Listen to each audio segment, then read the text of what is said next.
Is this Tim?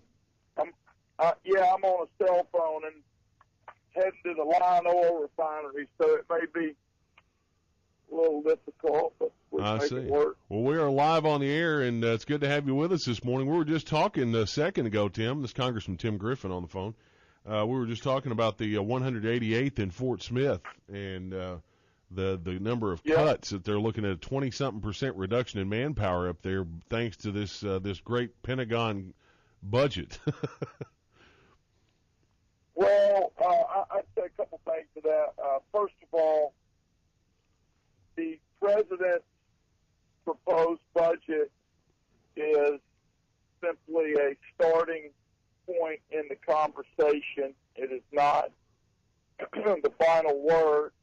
And, a lot of us understand that we've got to do better in terms of our spending with the Pentagon. That's nothing new.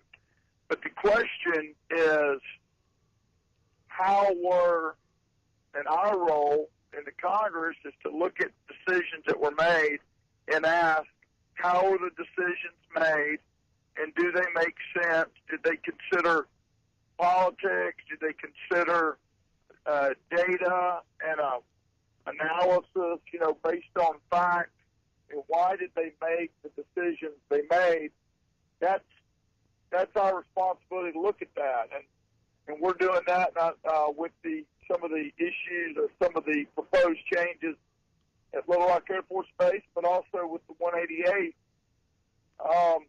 And be real honest with you, none of us in the delegation have been able to get any really substantive answers regarding the 188 and why they're doing, or why they're proposing to do what they're doing. They're proposing to take all the A-10s away from Fort Smith and the 188 and move some unmanned aircraft in there, and certainly interested in the unmanned aircraft. But a lot of us are asking, why did you decide on Fort Smith when in recent bracks Fort Smith and that location was praised as a good location for the A-10s because of they can fly low and some other things that relate to the airfield there. What's changed, or did they just sort of make a big high-level decision that the Guard was going to take the hit, and then they implemented it? We're trying to figure that out. We don't have the facts yet. Right. Well, and they're looking at increasing, I was just looking at the numbers here, actually increasing some of the manpower at the Little Rock Air Force Base as part of that process. But the thing is, we've talked about this before with this proposed Pentagon budget, and I was just saying when we were discussing this earlier, out of all the places it could be cut, and I haven't looked at the entire budget he's got, but why are we looking to, do it all in the back of the military? I mean, I think that's a question everybody's asking. Well, and the other thing that we're asking is these cuts are in addition to the cuts that are already coming. So this is, I think a lot of this is based on the misinformation that has been put out repeatedly that somehow if we would just trim the military, we could somehow get our deficits and debt under control. And that is, unfortunately, that's false. Mm-hmm. It's completely false. Yeah, it makes up a small percentage. I mean, when you look at all the spending. Do we need to do better with our spending in the Department of Defense? Absolutely. Is there waste at the Department of Defense? Absolutely. Do we need to address that? Yes. But we need to make it clear to folks that you can take all of what we call discretionary, in Washington it's called discretionary spending, the spending that's approved on a yearly basis. We could take all of that hypothetically and get rid of it.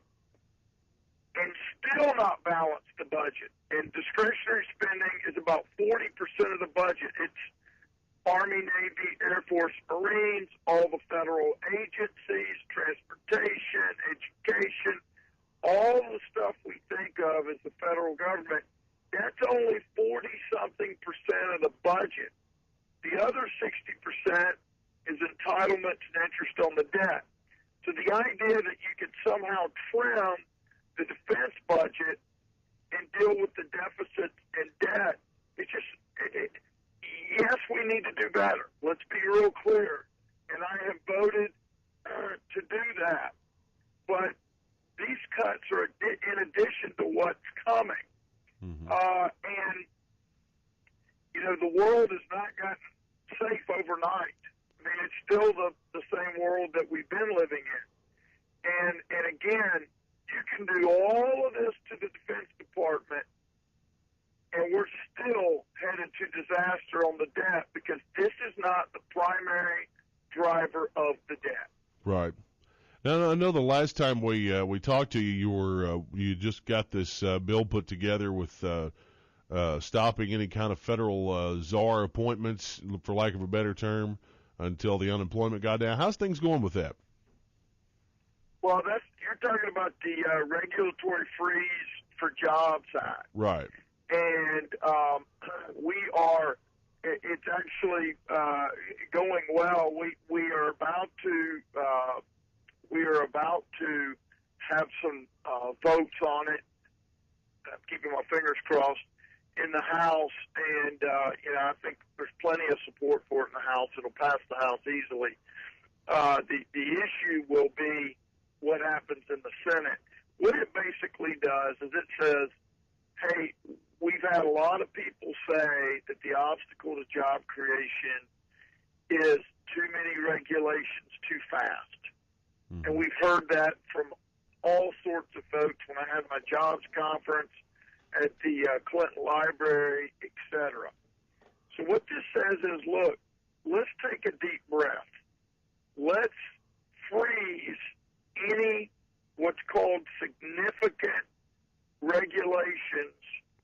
Those are the ones having $100 million impact on the economy or more. Let's just freeze them until we get this economy back on track and figure out sort of what's going on in terms of the new regulations. Because what's been happening is business, basically job creators, big ones and small ones, have just been getting bombarded with new regulations all the time. And every time they look up, it's either a new regulation or a discussion of a new regulation that might be coming, and it deters people from taking risk, and it also adds more cost to these businesses, particularly small business. Big business can afford to hire lawyers and accountants a lot better than small business to comply with all these regulations. So what we've said is let's just freeze it until unemployment gets down to 6%.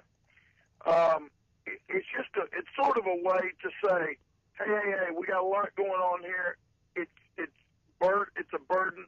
Let's take a deep breath and take a new look at this stuff and give folks a chance to sort of assess what the Obama administration has already passed. Right. And so it's sort of a timeout.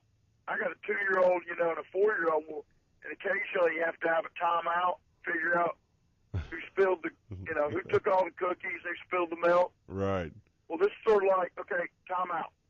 Yeah. Let's have a timeout. You sit over there. Let's figure out where we are, figure out how we clean this mess up, that type of deal. All right, Tim. Well, I appreciate you joining us this morning. Where are you headed today?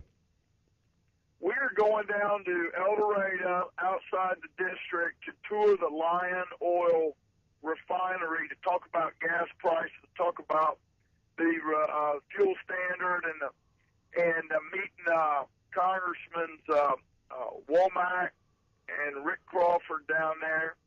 and we're gonna get educated on the details of gas production, oil refinery down here, and it's outside my district, but it's obviously important to the state and to the country. So we're gonna go down here and learn a little bit. All right. Well, it's good talking to you, and look forward to talking to you again, Tim. Anytime, my friend. Thank you. Thank you. Congressman Tim Griffin, 656 on the Wake Up Call. Good morning.